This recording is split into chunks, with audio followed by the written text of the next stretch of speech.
Hello everyone, कैसे हैं आप सब। स्वागत है आप सबका एमके क्लासेस में। लास्ट वीडियो में हमने ये डिस्कस किया था कि आज से आपको हर दिन 1 जन से ही जेकेएसएसबी जूनियर असिस्टेंट जो आपके numerical ability and reasoning section के पर्टिकुलर टॉपिक्स हैं उस पर आपको वीडियोस मिलना स्टार्ट हो जाएगी हर अल्टरनेट डे पर। यानी कि जब जो आपको आज वीडियो परसेंटेज पर 10 इंपॉर्टेंट प्रैक्टिस क्वेश्चंस पर मिल रही है, नेक्स्ट वीडियो आपको 3 जैन को नेक्स्ट टॉपिक जो आपका होगा, चाहे वो प्रॉफिट लॉस रेशियो प्रोपोर्शन, उस पर आपको 10 मोस्ट इंपॉर्टेंट प्रैक्टिस क्वेश्चंस पर मिलेगी। ठीक है, जेकेएसएसबी जूनियर असिस्टेंट के लिए हम ये कर रहे हैं। सबसे पहले मैं आपको बता दूं, एक वीडियो हम अपलोड करेंगे सुबह 10 बजे। ठीक है, दूसरी वीडियो हम अपलोड करेंगे दोपहर को 3 बजे। सुबह वाली वीडियो में कौन सी हमारी सेक्शन चल रही है, date is general awareness with special reference to Jammu and Kashmir की सेक्शन चल रही है। एंड जो 3 बजे आपको अल्टरनेट डे पर वीडियोस मिलेगी वो होगी एक मैथ सेक्शन की। एंड सेकंड जो आपको बाकी दिन आ गए, जैसे कि 2 जैन आ गया, 4 जैन आ गया, इसमें हम आपकी दूसरी सेक्शन जैसे कि इंग्लिश हो गई या फिर कोई और सेक्शन, चाहे वो फाइनेंस अकाउंट असिस्टेंट के लिए साइंस की सेक्शन हो, उनको हम टॉपिक वाइज टॉपिक कवर करते जाएंगे। ठीक है, तो आज का टॉपिक हमारा है ये है परसेंटेज का। तो हम आज से परसेंटेज स्टार्ट करेंगे। परसेंटेज पे आज हम करेंगे 10 मोस्ट इंपॉर्टेंट जो आपके प्रैक्टिस क्वेश्चंस होंगे, एग्जाम में पूछे जाएंगे, वो हम करेंगे। ठीक है, तो चलिए हम फर्स्ट क्वेश्चन की तरफ मूव करते हैं। फर्स्ट क्वेश्चन आपके सामने ये रहा। ठीक है, क्वेश्चन नंबर फर्स्ट है। अब मैं ज़्यादा समझाऊंगा वगैरह नहीं, क्योंकि एज ए रिवीजन ही आपकी होगी। ठीक है, पहले आप ये क्वेश्चन खुद करिए, फिर मैं आपको ये क्वेश्चन करवाता हूँ। क्वेश्चन पढ़िए। A man spends 20% of his income on food, 20% of the remaining he spends on clothes and 10% of the remaining he spends on education. If he saves 5,760, then find the difference between the amount spent on clothes, amount spent on education. ठीक है, बिल्कुल simple एक question आपसे पूछा जा रहा है। सबसे पहली चीज देखिए, यहाँ पर क्या बोले जा रहे हैं, man spends 20% of the income on food. अपनी इनकम का 20% वो फूड पे खर्च कर लेता है। सपोज हम ये सपोज करके चलते हैं कि उसकी इनकम 100 रुपीज़ है, उसकी इनकम 100 की रेशियो में है। ठीक है, 100 की रेशियो में अपनी वो 20% इनकम खर्च कर लेता है। अगर वो अपना 20 खर्च कर गया, उसके पास बचा कितना, 80, उसके पास अब रिमेनिंग बचा है। ठीक है, ध्यान से समझिए आएगा, थोड़ा सा कंफ्यूज करेगा ये आपको क्वेश्चन, लेकिन आपको कंफ्यूज यहाँ पे नहीं होना, ध्यान से समझिए। If a man spends 20% of his income, अपना 20 वो खर्च कर लेता है, उसके पास बचेगा कितना, 80। अब देखिए 20% of the remaining he spends on clothes. यहां पे 20% किसका बोला जा रहा है दोस्तों, 20% ऑफ द रिमेनिंग। मुझे ये बात बताओ, क्लॉथिस पे वो कितना पैसा खर्चता है, क्लॉथिस पे वो खर्चता है रिमेनिंग का 20%। रिमेनिंग क्या है, 80, यानी कि 80 का वो खर्चता है 20% किस पे, क्लॉथिस पे। ठीक है, 0 से 0 कैंसिल, 8 2 16। अब मुझे ये बात समझ आ गई कि इस 80 का ये 16 रुपीज खर्च कर लेता है क्लॉथिस पे। बचेगा कितना, इसके पास बचेगा 64, ये आ गया रिमेनिंग। आगे बढ़िए question. 10% of the remaining he spends on education. अब वो क्या करता है, अब जो दोबारा उसके पास रिमेनिंग बचा है उसका 10% वो फिर से किस पे खर्च कर लेता है, एडुकेशन पे। अब एडुकेशन पे उसने कितना खर्च किया, 64 का जो रिमेनिंग था मेरे पास, क्योंकि 10% ऑफ द रिमेनिंग बोला है, जो रिमेनिंग का 10% यानी कि 10/100, यानी कि कितना खर्च किया वो, 6.4 की रेशियो में उसने खर्च लिया। अब अगर इसने 64 में से एडुकेशन में खर्च लिया 6.4, इसके पास बचेगा कितना, इसके पास बचेगा रिमेनिंग, जो इसके पास बचेगा 57.6, इसके पास अब पैसा बचेगा। ठीक है, 57.6 इसके पास पैसा बचेगा, ये इसका आखिरी पैसा होगा जो इसके पास बचेगा। आगे बढ़िए question. If he saves 5,760 rupees. अब मुझे एक बात समझ आ गई कि जो ये पैसा इसके पास एंड में बचा है, 57.6 की रेशियो में जो इसके पास पैसा बचा है, ये किसके बराबर है, 5,760 रुपीज़ के बराबर। यानी कि पॉइंट काट देता हूँ, यहाँ पे आ जाएगा 0, यानी कि एक रेशियो किसके बराबर होगा, एक रेशियो होगा 100 रुपीज़ के बराबर। ठीक है, मुझे क्या फाइंड करना है, find the difference between the amount spent on clothes and amount spent on education. मुझे किसका डिफरेंस फाइंड करना है, amount spent on clothes. Clothes पे उसने कितना पैसा खर्च किया, 16, and amount spent on education, education पे उसने कितना पैसा खर्च किया, 6.4। मुझे इसका डिफरेंस फाइंड करना है। इनके बीच का डिफरेंस क्या होगा, इनके बीच का डिफरेंस होगा 9.6। ठीक है। जब एक रेशो मेरा 100 के बराबर है तो 9.6 की रेशो किसके बराबर हो जाएगी, ये हो जाएगी 9.6 इंटू 100, यानी कि 960 rupees is the right answer है। यहाँ पे हो जाएगा ऑप्शन डी में जाएगा, ये 960, यहाँ पे 900 लिखा हुआ है, यहाँ पे 960 is the right answer, option D is the right answer. ठीक है, बिल्कुल सिंपल लैंग्वेज में आपको ये मैंने क्वेश्चन समझाया। नेक्स्ट क्वेश्चन पे मूव करते हैं, question number second. Fresh fruits contain 76% of the water and dry fruit contains 20% of water. How much dry fruit can be obtained from 100 kgs of fresh fruit? ये fresh fruit and dry fruit वाले question भी काफ़ी बात पूछे जाते हैं exam में, और आसान, काफ़ी ज़्यादा आसान क्वेश्चन है। मुझे एक बात बताओ आप, सिर्फ एक फ्रेश फ्रूट एंड एक ड्राई फ्रूट में डिफरेंस क्या होता है?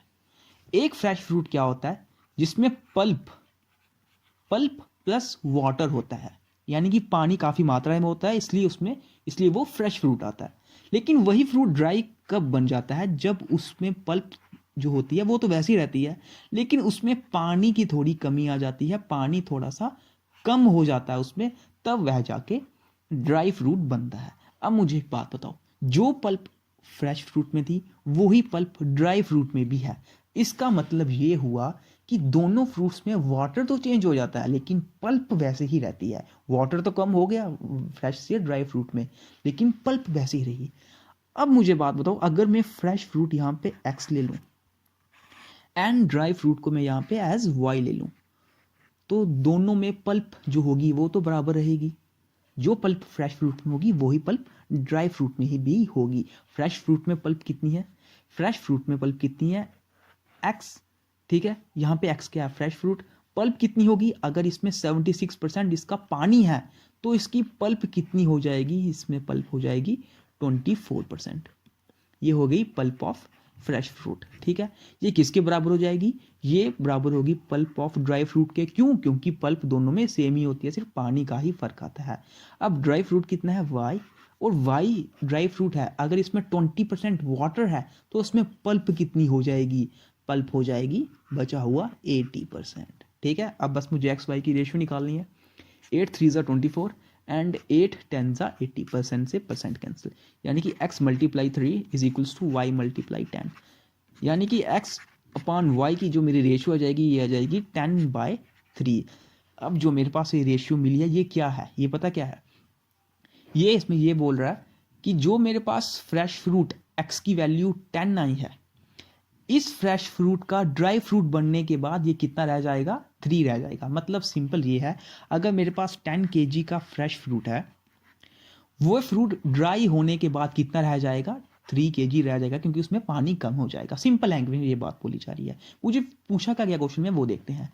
How much dry fruit can be obtain from 100 kgs of fresh fruit, यानी कि अगर मैं यहाँ पे 100 कर लूँ मल्टीप्लाई बाय 10 कर लूँ, तो अब मेरे पास ड्राई फ्रूट कितना बचेगा। जब मैंने यहाँ पे मल्टीप्लाई बाय 10 किया तो यहाँ पे भी मल्टीप्लाई बाय 10 होगा, 30 kg यहाँ पे आंसर आ जाएगा। ऑप्शन बी यहाँ पे हो जाएगा राइट आंसर, यानी कि 100 kg ऑफ फ्रेश फ्रूट्स में से मैं 30 kg ऑफ ड्राई फ्रूट निकाल सकता हूँ।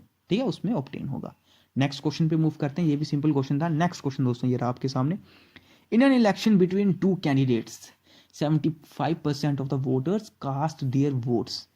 क्या बोला जा रहा है, अगर मैं मान के चलता हूँ कि किसी भी इलेक्शन में टोटल जो वोट्स होते हैं वो 100% होते हैं, ठीक है, इस 100% वोट में से सिर्फ और सिर्फ 75% वोट ही, 75 रेशो में वोट ही इसके कास्ट होते हैं। ठीक है, out of which 2% votes were declared invalid, यानी कि जो इसके 75 का, इस 75 का जो 2% है ये हो गया इनवैलिड, यानी कि अब ये वैलिड ही नहीं है, ये हो गया इनवैलिड।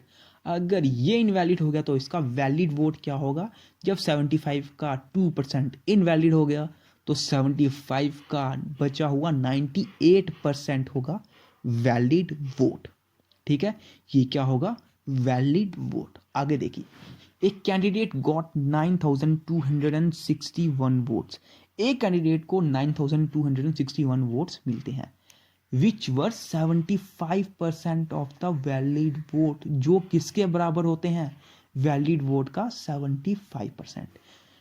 वैलिड वोट क्या है 75 इंटू 98%, यानी कि 75 इंटू 98% ये है वैलिड वोट। ठीक है, इस वैलिड वोट का 75%, इस वैलिड वोट का कितना 75% किसके बराबर है, ये बराबर है 9261 के बराबर। ठीक है, क्वेश्चन समझ आया, क्वेश्चन क्या बोल रहा है, find the total number of the votes enrolled in that election. Total number of votes find करने, यानी मुझे 100 की वैल्यू फाइंड करनी है। ठीक है, करते हैं इस क्वेश्चन को। अब 75% किसके बराबर होता है, 75% बराबर होता है 3/4 के। यहाँ पे आ जाएगा 98/100 एंड यहाँ पे आ जाएगा 75। ठीक है, 9261, ये आप सबको पता होगा 9261 क्या होता है, ये it is cube root of 21। ठीक है, ये 21 का क्या होता है, क्यूब हो, सॉरी ये क्यूब होता है किसका, 21 का क्यूब होता है। ठीक है, अब यहाँ पर देखो 3 7 21, ठीक है, एंड 4 2 8, यहाँ पे 4 से नहीं कटेगा, 2 से कटेगा, 2 2 4, 2 4 8 एंड 2 9 18। ठीक है, यहाँ से ऐसे कट गया। अब 7 7 49, यहाँ पे क्या आएगा मेरे पास वैल्यू, यहाँ पे आ जाएगा 25 3 75 एंड 25 4। ठीक है, तो क्या वैल्यू आई 3 इंटू 7 ऊपर आ गया एंड नीचे बच गया 8 एंड इस तरफ क्या वैल्यू आई 21 इंटू 21। ठीक है, 3 7 21, यानी कि एक रेशियो की वैल्यू क्या आ रही है 21 इंटू 8। एक रेशियो की वैल्यू मेरे पास बची 168। तो मुझे किसकी वैल्यू फाइंड करनी है, मुझे 100 की वैल्यू फाइंड करनी है। 100 की वैल्यू क्या आ जाएगी 16800। तो कौन सा ऑप्शन सही हो जाएगा, option C is the right answer. ठीक है, बिल्कुल सिंपल क्वेश्चन था, मुझे उम्मीद है समझ आ गया होगा। नेक्स्ट क्वेश्चन पे मूव करते हैं। नेक्स्ट क्वेश्चन आपके सामने, the strength of school increases and decreases in every alternate year by 10%. It started with increase in 2000, then the charge in strength of the, then यहाँ पे आएगा then the change in strength of the school in 2003 as compared to that in 2000 was। क्या बोला जा रहा है इस question में कि किसी स्कूल की स्ट्रेंथ हर अल्टरनेट ईयर पर पहले इंक्रीज होती है फिर डिक्रीज होती है। ठीक है, अल्टरनेट ईयर पर यानी कि अगर मैं बोलता हूँ कि पहले साल वो 10% इंक्रीज हुई, दूसरे साल वो 10% डिक्रीज होगी। ठीक है, in every alternate year by 10%। It started with increase in 2000, यानी कि 2000 साल में ये इंक्रीज होना स्टार्ट होता है। ठीक है, फिर क्या 2000 से 2001 2002 एंड 2003। ठीक है, किस तरह चलेगा 2000 से 2001, फिर 2001 से 2002, फिर 2002 से 2003, यहाँ तक इसका पूरा इंक्रीज एंड डिक्रीज चलता रहता है। पहले साल क्या होगा, पहले साल होगा इंक्रीज बाय 10%। अब मुझे एक बात बताओ आप, यहाँ पे सिर्फ एक चीज़ इंक्रीज हो रही है, ये हो रही है स्कूल की स्ट्रेंथ। यानी कि ये क्या आया, जब भी एक चीज़ पर इंक्रीज या डिक्रीज होता है, आप सक्सेसिव केस जो हमने सबसे पहले सीखा था वो आप यहाँ पे यूज़ कर सकते हो। सक्सेसिव केस यानी कि सबसे पहले वो 10% इंक्रीज हुआ। 10% क्या होता है 1/10 रेशियो में, यानी कि पहले साल वो 10 से क्या हो गया 11 हो गया। ठीक है, दूसरे साल क्या हुआ डिक्रीज, यानी कि दूसरे साल वो 10 से 9 हो गया। तीसरे साल क्या हुआ फिर से इंक्रीज, यानी कि 10 से 11 हो गया। ये हो गया पूरे तीनों साल में जो भी इसका होना था। ठीक है, जो भी चेंज इसमें आनी थी। अब देखो तीनों साल में इसमें क्या चेंज आई 10 इंटू 10 इंटू 10 यानी कि 1000 एंड 11 9 99 एंड 99 इंटू 11 1089। ठीक है, यानी कि 2000 में इसकी स्कूल की स्ट्रेंथ क्या थी 1000, 2003 तक इसकी स्ट्रेंथ क्या चली गई 1089। अब क्वेश्चन क्या पूछा जा रहा है, then the change in the strength of the school in 2003 as compare to that of 2001। यानी कि इसमें चेंज कितना आया, कितना चेंज आया इसमें 1000 से 1089, 89 का चेंज आया। किसके रिस्पेक्ट में ऑफ 2000 में इसकी वैल्यू क्या थी, 2000 साल में इसकी वैल्यू क्या थी 1000। कितना चेंज आया 89, किसके रिस्पेक्ट में 1000 के रिस्पेक्ट में जो 2000 में इसकी स्ट्रेंथ थी स्कूल की। परसेंट कैसे निकालते हैं, इंटू 100, 2 0 से 2 0 कैंसिल, तो कितना चेंज आया, 8.9% का इसमें क्या हुआ, इंक्रीज। ठीक है, वैल्यू क्या हुई है, इंक्रीज हुई है, 1000 से 1089 बनी है, यानी कि ये हुआ इंक्रीज। तो ऑप्शन ए यहाँ पे हो जाएगा राइट आंसर। ठीक है, option A is the right answer यार। नेक्स्ट क्वेश्चन पे मूव करते हैं। नेक्स्ट क्वेश्चन आपके सामने, if price of sugar is increase by 25%, ऐसे क्वेश्चन भी आपको एग्जाम में पूछने के काफ़ी ज़्यादा चांसेस हैं। अगर शुगर का प्राइस 25% इंक्रीज होता है, but if a family does not want to increase their expenditure on sugar, price into consumption is equals to expenditure.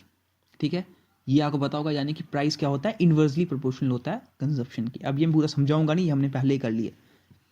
Price क्या होता है, इंक्रीज हो रहा है 25% की रेट से। 25% क्या होता है रेशियो में, 1/4, यानी कि अगर पहले प्राइस इसका 4 था, अब ये एक इंक्रीज हो चुका है और प्राइस बन चुका है 5। ठीक है, मुझे एक चीज यहाँ पे बोली गई हुई है कि एक्सपेंडिचर मेरा हो चुका है कांस्टेंट। जब एक्सपेंडिचर कांस्टेंट हो जाए तो एक्सपेंडिचर को हमें छेड़ने की कोई जरूरत नहीं होती है। जब एक्सपेंडिचर कांस्टेंट हो जाए तो सीधे जो प्राइस का रेशियो होता है वो इनवर्सली प्रोपोर्शनल हो जाता है कंजप्शन के, यानी कि यहाँ पे हो जाएगा इनवर्सली प्रोपोर्शनल, 5 से 4 हो जाएगा। अगर प्राइस 4 से 5 हुआ है तो कंजप्शन 5 से 4 हो जाएगा, क्योंकि एक्सपेंडिचर हो चुका है कांस्टेंट। ठीक है, अब देखो यहां पर क्या पूछा जा रहा है, then why what percent they have to decrease their consumption. अब अगर इन्होंने एक्सपेंडिचर को कांस्टेंट रखना है, एक्सपेंडिचर को अगर कांस्टेंट रखना है जो हो चुका है, तो कंजप्शन को कितना कम करना पड़ेगा। कंजप्शन को कितना कम किया हमने, एक कम किया, किसके रिस्पेक्ट में, रिस्पेक्ट में किसके, 5 के रिस्पेक्ट में, इनटू 100 से क्या करते हैं हम, परसेंटेज निकालते हैं। तो कितना कम हुआ, 20% कम हुआ, और ऑप्शन बी यहां पे हो जाएगा राइट आंसर। ठीक है, next question, question number, A number was increase by 20%, एक नंबर जो है वो 20% इंक्रीज होता है, and then it was increase by 20% again. यहाँ पे ये क्या होता है कि फिर से, then again it was increase by 20%, फिर से ये नंबर इंक्रीज होता है 20% की। By what percent should the number increase be reduced so as to get back, so as to get back the original number. क्या बोला जा रहा है, एक हमारे पास नंबर होता है, वो नंबर पहले 20% इंक्रीज करता है, फिर से 20% इंक्रीज करता है। अब अगर मुझे पुराना नंबर फिर से वापस चाहिए जो ओरिजिनल नंबर था, तो मुझे कितना डिक्रीज करना पड़ेगा। ठीक है, यहाँ पे इंक्रीज जो दोनों बार आया है वो किस पे आया है, इस नंबर पे, यानी कि एक ही चीज पे बार बार इंक्रीज और फिर से इंक्रीज उस पे आया है, तो ये हो जाएगा सक्सेसिव केस। और सक्सेसिव केस के अंदर हम ये क्वेश्चन कैसे करेंगे, सबसे पहले क्या हुआ, 20% इंक्रीज, 20% रेशियो में क्या होता है, 1/5, यानी कि पहले वो 5 था, फिर वो इंक्रीज होके 6 बन गया, एंड सेकंड टाइम वो क्या हुआ, सेकंड टाइम फिर से वो नंबर 20% इंक्रीज हुआ, यानी कि पहले वो 5 था, अब वो 6 हो गया। ठीक है, बस 2 ही बार इंक्रीज हुआ है, तो किस तरह निकलेगा, 5 5 25, ये इसकी पहली ओरिजिनल नंबर आया। अब कितना हो चुका है ये, 6 6 36, यानी कि पहले ओरिजिनल नंबर क्या था, 25, एंड अब न्यू नंबर क्या बन चुका है, किस रेशियो में, 36। ठीक है, कितना इंक्रीज यहाँ पे हुआ है, यहाँ पे ये नंबर कितना इंक्रीज हो चुका है, 11 इंक्रीज हो चुका है। ठीक है, ये भी बात आपको समझ आ गई होगी। अब मुझसे क्वेश्चन बोल क्या रहा है, bye what percent should the increase number be reduced. अब इस इंक्रीज नंबर को 36 को मैं कितना कम करूं, so as to get back the original number, ताकि मुझे ओरिजिनल नंबर जो 25 है वो वापस मिल जाए। अब इस 36 के रिस्पेक्ट में बात मुझे बोली जा रही है, कितना 36 को कम करना पड़ेगा, 36 को मुझे फिर से 11 कम करना पड़ेगा, किसके रिस्पेक्ट में दोस्तों, अब 36 को कम करना पड़ेगा 36 के रिस्पेक्ट में, इनटू 100 से हम परसेंटेज यहां पर निकालते हैं। ठीक है, अब 6 अगर हम देखें 2 18 एंड 50, ठीक है, 2 9 एंड 2 25। ठीक है, अब यहाँ पे अगर देखें 25 को अगर हम 11 से मल्टीप्लाई करें, 25 11 275 डिवाइडेड बाय 9, इसे डिवाइड करो, 9 3 27 एंड 9 0 एंड 5/9, यानी कि मेरा आंसर क्या आ जाएगा, 35/9%, और ऑप्शन ए यहाँ पे हो जाएगा राइट आंसर। ठीक है, 35 5/9% is the right answer. Option A यहाँ पे हो जाएगा राइट आंसर। नेक्स्ट क्वेश्चन, ये क्वेश्चन काफ़ी आसान क्वेश्चन है, ठीक है। ₹5,214 is divided among A, B and C so that A gets 25% more than B and 20% more than C। A को B से कितना ज़्यादा मिलता है? A को B से कितना ज़्यादा मिलता है? 25% ज़्यादा मिलता है। What is 25%? 25% क्या है दोस्तों? 1/4 रेशियो में। यानी कि अगर बी को कितना मिला है? 4, तो ए को कितना मिला? उससे एक ज़्यादा 5। ठीक है, पहली चीज़ आपको समझ आ चुकी होगी। सेकेंड चीज़ देखिए, ए गेट्स 20% मोर देन सी। 20% क्या होता है? 1/5। 20% क्या होता है? 1/5। यानी कि अगर सी को 5 मिला है तो ए को उससे एक ज़्यादा मिला है, ए को मिला है 6। ठीक है, ये मेरा चार्ट बन चुका है। अब इस चार्ट को मुझे सॉल्व करना है। सॉल्व किस तरह करते हैं? 6 की वैल्यू कहाँ चली जाएगी? इधर। एंड 5 की वैल्यू कहाँ चली जाएगी? इधर। ठीक है, ये हमने पहले सीखा हुआ है, इसको किस तरह से करते हैं। अब क्या करना है? ओरिजिनल वैल्यू फाइंड करने के लिए सिर्फ मल्टीप्लाई करना है एक दूसरे से। 4 6 24, ये मुझे बी की वैल्यू मिल चुकी। 5 6 30, ये मुझे ए की वैल्यू मिल चुकी। 5 5 25, ये मुझे सी की वैल्यू मिल चुकी। ठीक है, मुझे क्या फाइंड करना है? ए विल गेट, ए को कितना मिलेगा? ठीक है, ए को कितना मिलेगा ये मुझे फाइंड करना है। सबसे पहली चीज मुझे क्या फाइंड करनी पड़ेगी कि यहां पर टोटल अमाउंट कितना था? वो अमाउंट था 5214 टोटल अमाउंट, ये जो तीनों को मिला है इस रेशियो में। तो टोटल अमाउंट कितना हो जाएगा? ये तीनों को अगर मैं प्लस कर लूंगा, यानी कि 4 5 9 2 5 79 जो टोटल अमाउंट मिला है इस रेशियो में, ये कितना है? 5214 के बराबर। तो एक रेशियो किसके बराबर हो जाएगा? 79 5 6। ठीक है, 6 54 एंड 79 66 के बराबर। एक रेशियो किसके बराबर हो जाएगा? 66 के बराबर। मुझे क्या फाइंड करना है? मुझे किसकी यहां पर मुझे अमाउंट फाइंड करना है? मुझे ए का अमाउंट फाइंड करना है। ए का अमाउंट क्या है? 30। तो अगर 1 रेशियो मेरा 66 के बराबर है तो 30 रेशियो किसके बराबर हो जाएगा? 66 इंटू 30 के। ठीक है, तो यहाँ पे क्या आ जाएगा? 3 6 18 एंड 3 6 18 19 1980 मेरा राइट आंसर आ जाएगा। यहाँ पे हो जाएगा option D, none of this is the right answer. क्योंकि राइट आंसर क्या है? ए को कितना मिलेगा? 1980 रुपीज़। ठीक है, तो यहाँ पे इस तरह मत समझिएगा कि आपका आंसर गलत निकला, ऐसा नहीं है। यहाँ पे जो राइट आंसर है वो होगा option D is the right answer. Next question, 2 numbers are 20% and 25% lower than the third number. By how much percent is the second number lower than first? तो सेकेंड नंबर फर्स्ट से कितना कम होगा? बिल्कुल simple question. अगर third number 100 है तो जो बाकी दो नंबर्स हैं, ठीक है, यानी कि एक तो आ गया फर्स्ट नंबर, एक तो आ गया सेकंड नंबर। फर्स्ट नंबर कितना कम है? फर्स्ट नंबर 20% कम है। यानी कि अगर थर्ड नंबर 100% है, फर्स्ट नंबर कितना कम है? फर्स्ट नंबर है 80%।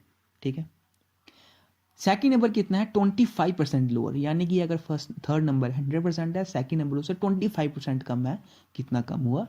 कितने पे हुआ वो? 75 पे। अब मुझे फाइंड क्या करना? By how much percent is the second number lower than the first? Second number first से कितना कम हुआ? सेकेंड नंबर फर्स्ट से कितना कम है? 5 कम है। किससे? किसके रिस्पेक्ट में बोला जा रहा है? फर्स्ट के रिस्पेक्ट में। अपॉन 80 इंटू 100, 0 से 0 कैंसिल, यानी कि 50/8। एंड ये किसके बराबर आ जाएगा? 8 6 48, 2/8 यानी कि 1/4। यानी कि 6 1/4, जो इसको आप 6.25% भी बोल सकते हो। ऑप्शन डी यहाँ पे हो जाएगा राइट आंसर। ओके, एक और ये सिंपल क्वेश्चन था, मुझे उम्मीद है आपको ये क्वेश्चन समझ आ गया होगा। नेक्स्ट क्वेश्चन पे हम मूव करते हैं। नेक्स्ट क्वेश्चन आपके सामने, if the length of a rectangle is increase by 10% and width is decrease by 10%, what will be the effect on it's area? अब यहाँ पे रेक्टेंगल का एरिया क्या होता है? Length multiply by breadth. ठीक है, यहाँ पे ये होता है इसका एरिया। सबसे पहले क्या होता है कि लेंथ पे कितना फर्क होता है? लेंथ पे फर्क आता है 10% का इंक्रीज, यानी कि 1/10 का इंक्रीज। 1/10 की रेशियो में इसमें इंक्रीज होगा। अगर उसकी पहले वैल्यू 10 थी, अब वो इंक्रीज करके कितनी हो गई? 11। ओके, ये चीज़ समझ आ चुकी होगी। Second thing, width is decrease, जो इसकी विड्थ है वो कितना डिक्रीज हुआ है, 10%, यानी कि अगर पहले विड्थ 10 थी अब वो 1 कम हो चुकी है और 9 हो चुकी है। एरिया में क्या फर्क आएगा, पहले यहाँ पर इसका एरिया कितना था, 10 सा, length into width is area 100, अब उसका एरिया कितना बन चुका है 11 इंटू 9 99। ठीक है, ये पहले वाला एरिया था और ये अब वाला area. What will be effect on it's area, area पे क्या इफेक्ट आया है, एरिया क्या हो चुका है, एरिया 1 कम हो चुका है। ठीक है, एरिया 1 कम हो चुका है, लेकिन मुझे परसेंट में ये फाइंड करना है। एरिया कितना कम हुआ है, एरिया कम हुआ है 1, किसके रिस्पेक्ट में, 100 के रिस्पेक्ट में, इंटू 100 यानी कि परसेंट में। तो कितना परसेंट एरिया कम हुआ है, एरिया 1% डिक्रीज हुआ है। Option B is the right answer. Okay, next question आपके सामने। In an organisation 40% of the employees are matriculate, 50% of the remaining are graduates and remaining 180 are post graduates. कोई organisation है, ठीक है, बिल्कुल बेसिक से मैं आपको समझाता हूँ। कोई ऑर्गेनाइजेशन है, सपोज करो उसमें 100% टोटल नंबर ऑफ एम्प्लॉयज है, 40% of the employees are matriculate. अगर यहाँ पे 100% में कंप्लीट यहाँ पे मानता हूँ एम्प्लॉयज यहाँ पे, तो 40% वो हो गए जो क्या है, मैट्रिकुलेट है, यानी कि मैट्रिक पास है। बचे हुए कितने हैं, बचे हुए हैं 60%, ये आगे रिमेनिंग। ठीक है, अगर 100% का 40% एम्प्लॉयज मैट्रिकुलेट हैं, मैट्रिक पास हैं, तो बचा कितना है, 60% बचे हुए हैं। ठीक है, अब हम क्वेश्चन आगे बढ़ते हैं। 50% of the remaining are graduates. इस रिमेनिंग का 60, ये जो 60 मेरे पास बचा है, जो इस वक्त मेरे पास 60 बचा है, इस रिमेनिंग का, इस 60 का कितना, 50% कौन है, ग्रेजुएट्स हैं। ठीक है, यानी कि ग्रेजुएट्स कितनी हो गए, 60 का 1/2, यानी कि 30 आ गए ग्रेजुएट्स। ये इसमें से 30 आ गए ग्रेजुएट्स। अगर 30 ग्रेजुएट्स आ चुके हैं and remaining 180 are post graduate, remaining जो 180 है वो क्या है, पोस्ट ग्रेजुएट। इस 60 का 30 ग्रेजुएट्स आ गए, तो इस 60 का बचा कितना है, 30 और बचा है, वो कौन है, वो है पोस्ट ग्रेजुएट। ठीक है, 60 का कितना बचा है, 30 बचा है, ये कौन है, पोस्ट ग्रेजुएट। तो ये 30 जब 180 के बराबर होगा, क्योंकि 180 कौन है, पोस्ट ग्रेजुएट्स हैं, एक रेशो किसके बराबर आ जाएगा, एक रेशो 6 के बराबर आ जाएगा। How many employees are graduates, कितने एम्प्लॉयज ग्रेजुएट्स आए, ग्रेजुएट्स कितने थे, 30 एम्प्लॉयज ग्रेजुएट्स थे, तो 30 की रेशो फिर से कितनी बन जाएगी, 60 इंटू 30 डेट इज 180। तो कितना ऑप्शन राइट होगा, option C is the right answer here. Okay, simple question था, मुझे उम्मीद है आपको किसी भी तरह की कोई भी कंफ्यूजन नहीं होगी। एंड इसी के साथ दोस्तों हमारे 10 जो आज के 10 इंपॉर्टेंट क्वेश्चंस थे परसेंटेज के रिलेटेड, ये कंप्लीट हो चुके हैं। मुझे उम्मीद है आपका हर एक क्वेश्चन यहाँ पे आपने अच्छी तरह सॉल्व कर लिया होगा और ज़्यादा टाइम नहीं लगाया होगा। आप सोच के चलिए कि इस तरह के ही आपको क्वेश्चन एग्जाम में पूछे जाएंगे, 1 2 3 4 5 6 7 8 10। ठीक है, ये पूरे 10 क्वेश्चन हमने सॉल्व कर लिए। तो मिलते हैं आपसे अब नेक्स्ट वीडियो में। नेक्स्ट वीडियो में हम क्या करेंगे, नेक्स्ट वीडियो में कल हम 3 बजे इंग्लिश के ऊपर लेक्चर लेके आएंगे। इंग्लिश का मैं सोच रहा हूँ पहले हम आर्टिकल से ही, ठीक है, आर्टिकल से ही हम सबसे पहले आपकी वीडियो स्टार्ट करें, बिल्कुल सिंपल लेवल से मैं स्टार्ट करूँगा। एंड अब कोशिश कीजिएगा जितने भी आपके पास ये 19-20 दिन है, 19 दिन अभी आपके पास है, सिर्फ और सिर्फ पढ़ाई पर ही ध्यान दीजिए। ठीक है, क्योंकि एग्जाम क्लियर करना बहुत ज़्यादा ज़रूरी है। एंड मैंने आपको पहले ही बोला है, टारगेट आपका 70+ इसमें होना ही चाहिए। मिलते हैं आपसे अब नेक्स्ट वीडियो में नेक्स्ट टॉपिक के साथ।